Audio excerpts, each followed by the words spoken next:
ప్రభునందు నాకు అత్యంత ప్రియమైనటువంటి వారులారా, మన ప్రభువును రక్షకునేటువంటి యేసుక్రీస్తు వారి యొక్క శుభనామములో మీ అందరికీ నా హృదయపూర్వకమైన శుభములు వందనములు తెలియజేస్తున్నాను. ఉదయకాల సమయంలో దేవుని వాక్యాన్ని ధ్యానం చేసుకున్నాము. ఈరోజు వాక్య ధ్యానము కొరకు మనం తీసుకున్నటువంటి లేఖన భాగము కీర్తనల గ్రంథము 121వ కీర్తన 6వ వచనం చదువుకుందాం. పగలు ఎండ దెబ్బ అయినను నీకు తగులదు, రాత్రి వెన్నెల దెబ్బ అయినను నీకు తగులదు. ఆమెన్. దేవుడి నామమునకు మహిమ కలుగునుగాక. కీర్తనాకారుడు ఇక్కడ అనేకమైన విషయాలు తెలియచేస్తూ మరి ఈ మాట కూడా ఇక్కడ తెలియచేస్తున్నాడు. పగలు ఎండ దెబ్బ నీకు తగలదు, రాత్రి వెన్నెల దెబ్బ నీకు తగలదు అని చెప్తున్నాను.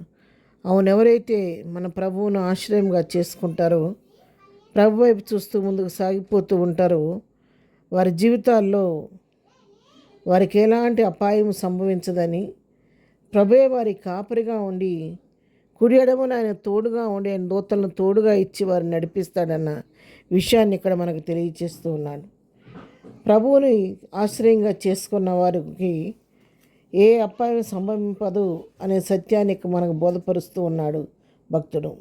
కీర్తన గ్రంథం 91వ కీర్తన మరి 5వ వచనం చదివితే, రాత్రి వేళ కలుగు భయమున కరెను, పగటి వేళ ఎగురు బాణమున కరెను, చీకట్లో సంచరించు తెగులున కరెను, మధ్యాహ్నమందు పాడుచే రోగమున కరెను, భయపడకుందు అని. ఇక్కడ మహోన్నతుని చాటున ఎవరైతే నివసిస్తారో, సర్వశక్తుని నీడని ఎవరైతే విశ్రమిస్తారో, వారికి రాత్రి వేళకు కలుగు భయమునకు వారు భయపడరు, పగటి వేళ ఎగిరే బాణానికి భయపడరు, చీకట్లో సంచరించే తెగులకు భయపడరు, మధ్యాహ్నమందు పాడుచే రోగమునకు వారు భయపడుకుంటారనే సత్యాన్ని ఇక్కడ తెలియచేస్తూ ఉన్న వాక్యం ద్వారా మనం తెలుసుకుంటూ ఉన్నాము. ఎందుకంటే ప్రభు తన బిడ్డలను ఎన్నడూ విడిచిపెట్టే దేవుడు కాదు. ఆయన కుడి ఎడమల మన ముందు వెనక తన దూతలను తోడుగా ఇచ్చి కంటికి రెప్పలాగా మనం కాచి సంరక్షించే దేవుడు. యెషయా గ్రంథము 49వ అధ్యాయం 10వ వచనం చదువుకుందాం. వారి యందు కరుణించువాడు వారిని తోడుకొని పోవచ్చు, నీటి బొగ్గల యొద్ద వారిని నడిపించును, కాబట్టి వారికి ఆకలి అయినను దప్పి అయినను కలగదు, ఎండమావులైనను ఎండయనను వారికి తగలదు. చూసారా, ప్రభువే వారి కాపురుగా ఉండి వారిని కరుణించేవాడు. నీటి బొగ్గల యొద్దకు వారిని నడిపించుకొని వెళ్తాడంట. వారికి ఎండమావులైన ఎండైనా వారికి తగలదు, వారికి ఆకలి కానీ దప్పికి కానీ ఉండదని చెప్పి ఇక్కడ కూడా వాక్యం సెలవిస్తూ ఉంది. ప్రభువును ఆశ్రయించిన వారి జీవితాల్లో జరిగేటువంటి పరిస్థితిని గురించి ఇక్కడ భక్తులు చక్కగా వివరించి తెలియచేస్తున్నాడు. ప్రకటన గ్రంథం 7వ అధ్యాయం 16వ వచనం కూడా చదువుకుంటే, వారికి ఇక మీదట ఆకలేనను దాహమైనను ఉండదు, సూర్యుని ఎండి అయినను ఏ వడగాలి అయినను వారికి తగులదు. చూసారు, ఇక్కడ సూర్యుని ఎండ కానీ వడగాలి కానీ వారికి తగలదంట. ఏలయనగా సింహాసన మధ్య నుండు గొర్రెపిల్ల వారి కాపరి అయి జీవజలముల బుగ్గల యొద్దకు వారిని నడిపించును, దేవుడే వారి కనుల నుండి ప్రతి బాష్పబిందువును తుడిచివేయునని చెప్పి దేవుని వాక్యం సెలవిస్తూ ఉంది. దేవుడే వారి కాపురగా ఉండి జీవజలముల బుగ్గల యొద్దకు వారు నడిపిస్తాడు. కాబట్టి వారికి ఆకలి ఉండదు, దాహం ఉండదంట. మరి సూర్యుని ఎండ వారికి తగలదంట, వడగాలి అని కూడా వారికి తగలదని వాక్యం సెలవిస్తూ ఉంది.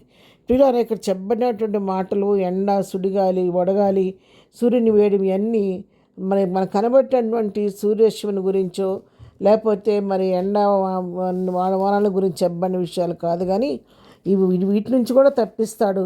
అయితే అది విశేషం ఏంటంటే, ఎటువంటి ఎండలాంటి సూర్యుని వేడి లాంటి పరిస్థితులు ఎదురైనప్పుడు కూడా, ఇలాంటి కఠినమైన పరిస్థితులు వారికి తగిలినప్పుడు కూడా, ఆత్మీయంగా శారీరక మానసిక నలిగిపోయే పరిస్థితి అయినప్పుడు కూడా దేవుడు విడవకుండా వారు నడిపిస్తాడన్న సత్యాన్ని ఈ వాక్యం ద్వారా మనం తెలుసుకుంటూ ఉన్నాం.